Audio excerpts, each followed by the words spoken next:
प्रत्युत्तर और प्रचार प्रस्ताव प्रत्युत्तर और प्रचार गत थर आम शीर्षक कौन नहीं दृढ़ मनोभाव संपन्न व्यक्तिर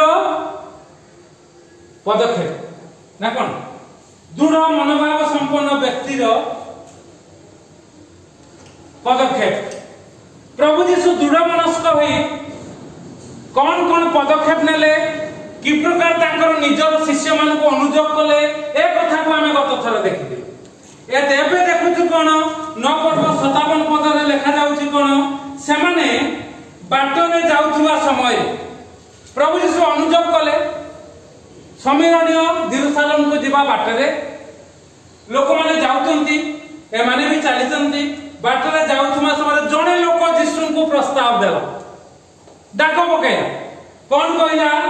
जे आपण जे कोनसे स्थान को जिबे मु आपनकर अनुगमन करबी प्रस्ताव उठे देला आ प्रभु यीशु तार प्रस्ताव को भलरे काटी देले कोन कहले कोकिसियार गात अछि आकाश पक्षीर बसा अछि मात्र मनुष्य पुत्रर मुंड गुंजिबार स्थान नाही बोली यीशु तांको कहले अर्थात तुम प्रस्ताव रे मु जो उत्तर दउते तुमे समिति रहो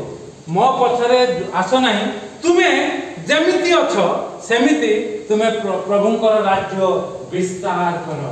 ए कथा कहे तापरे आ गोटे प्रस्ताव आसुची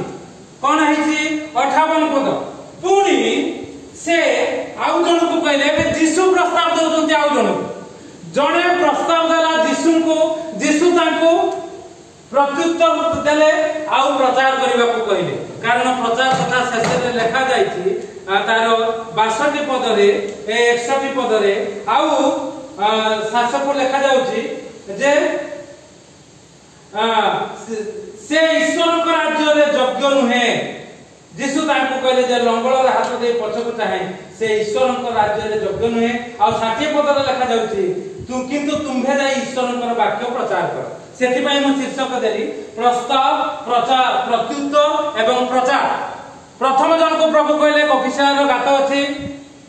आकाश पक्षीर बसा अछि मनुष्य पुत्र अर्थात प्रभु यीशु कोठी रहबे कोठे तमे जोठी अछ भलरे अछ जेमते प्रचार करते भलरे करछ तमे ताकू कंटिन्यू कर द्वितीय जन को से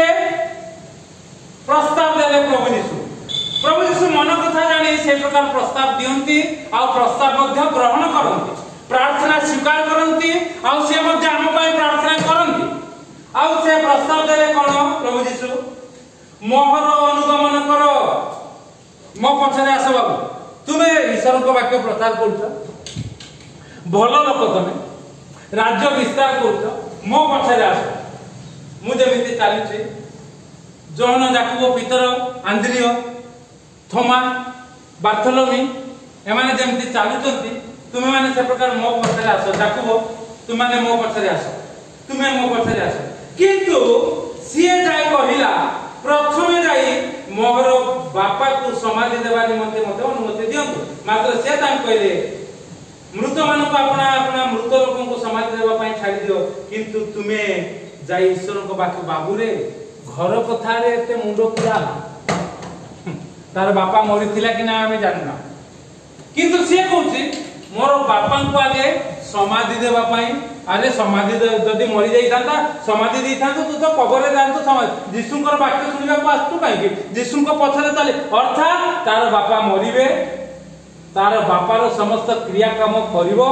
ता परे से यीशुंकर अनुगमन करिवो एथरो बुझियला प्रभु कहले नाइ सेमति ना तुमे बाकी मुसलमान को समाधि देबा को देखियो तुमे वाक्य प्रचार करो लेखा जाईनी तार बापा मरि जाईथिले मु कहूची कारण जदि मरि जाई थांते से यीशुंको पाप आस्थाने हुए कथा हेई पारे तापरे आउ गोटे प्रस्ताव आसुची आउ जणे मध्य कहिले प्रभु मु आपनकर अनुगमन करिवि किंतु गोटे शर्त ए कथा कथोपकथन प्रस्ताव प्रत्युत्तर रे आ प्रचार करबा शैली रे प्रभु जो प्रकार आदेश दउचंती आ से प्रकार शैली जणे बहुत चालाकी पड़ी गला लास्ट को चालाकी पड़ी से कोन कहउची प्रभु मु आपनकर अनुगमन करिवि किंतु कोन करियो मते प्रथमे मो गृह रे थिबा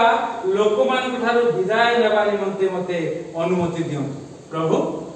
मते अनुमति दियंतु मु घर को जीवी लोक मान को हाई बाई करिवि बड़ मान को मुंडिया मारिवि सान मान को चुमा मारिवि आउ हाई बाई करिवि मु यीशु को पछरे जाउची मते अनुमति दियंतु प्रभु कहले रे मूर्ख लंगड़ रे हाथ देइछु मो पछरे चालिबु बोली कहूछु प्रस्ताव देलु पुनी कहूछु घर को जीवु लंगड़ रे हाथ दे जे पछ को नाय से ईश्वर के राज्य रो योग्य नहे तू अयोग्य हे पारि बोली सेमति एई प्रकार भावरे आसु लुकतार न पर्व 57 रो 62 रे प्रस्ताव प्रत्युत्तर और प्रचार को आमे ग्रहण करू आदरिनु प्रभु को नाम को उन्नत उच्चीकृत करू सत्य श्रद्धा रे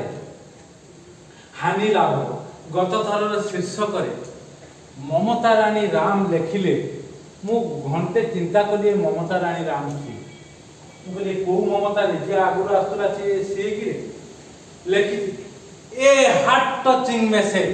तापर मु चिंता कली ये होची जो घरे प्रति द्वितीय शनिवार चतुर्थ शनिवार मु वाक्य दूची सेही घर बधे से घर रो बहु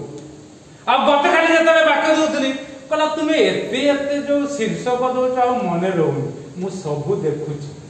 मु प्रभु को धन्यवाद दे अंडमान द्वीप रे रहिला परिका रहितुती आगे लोक माने जानती से माने लोक मान को पाकु बेसी आसंती एबे प्रभुंकर बाका मु को कहली प्रति तृतीय शनिवार रे द्वितीय शनिवार रे कांचनवाला राम बालेश्वर को जाउथली कथा कहिबा पई प्रभुंकर वाक्य दबा पई आ द्वितीय शनिवार रे जलेश्वर जाउथली देवाशीष कटिश को घरे वाक्य दबा पई किंतु बंद हला किंतु आमे होतु ढिंकी धान रु काढिनु कोन गम धान रु काढिबु चाउल आमे होतु ढिंकी प्रभु हमको ढिंकी करते स्वर्ग को गले भी कुटिबु चाउल बाहर करिबु एबे आपन को घर मु कहि दे से माने सुनिबे मु कहि दे आ काली ताकर डाक्टर पुओ आ कि बहु मु जानि प्रथम करी देखि से माने भी थिले अरे ताकर जेजमा कहउतंती जुजुकु टिके डाकुनो से डुबो नहीं ताको पई जन कहले से कथा छाड़ डुबन कथा पर आगे कौन होबो कौन नहीं से सब मु बेसी कथा बोली मोर समय नहीं जीवी वाक्य देवी आसे आउ सी देखुची ऊपर तल ऊपर होची जे मु कहली जहा को कहउतलो से तळ तापर आसी बसी पडला तळे जहा डुब हां वाक्य दिया सत्य श्रद्धा रे तापर से कोउटी देलो सेटा बहुत भलो लागुची हानि लागो आगे एई प्रकार प्रस्ताव दियंतु मते प्रस्ताव देले से आउ मते कनकलता राम कहले जे कि मते मना करथिले हम घर को आसीबुनी सब शनिवार आसीबु तो मु कहना सब शनिवार आछे द्वितीय शनिवार चतुर्थ शनिवार आसंदा थरो भोट अछि आसी पारि हां निहाती आछू ए प्रकार प्रस्ताव प्रत्युत्तर आ प्रचार हमर मनोभाव से प्रकार होबा दरकार आमे प्रस्ताव देबो प्रभु जहा कहउतंती जदी ना कहले ताको मानि देबो आ प्रभु प्रस्ताव देबे आमे प्रत्युत्तर करिवु नाही आगे जाई मो घरर विषय तुटेइबा को देबो आउ आमे मध्य प्रभु को चालाकी हेई प्रस्ताव दबुनी प्रभु मु तुमरो अनुगमन करिवि जे प्रथमे मते आम घरु विदाय ए प्रकार करंतु नाही तेबे जाई आपण मालदीप रे रहिला परिका हां तांकर पाळ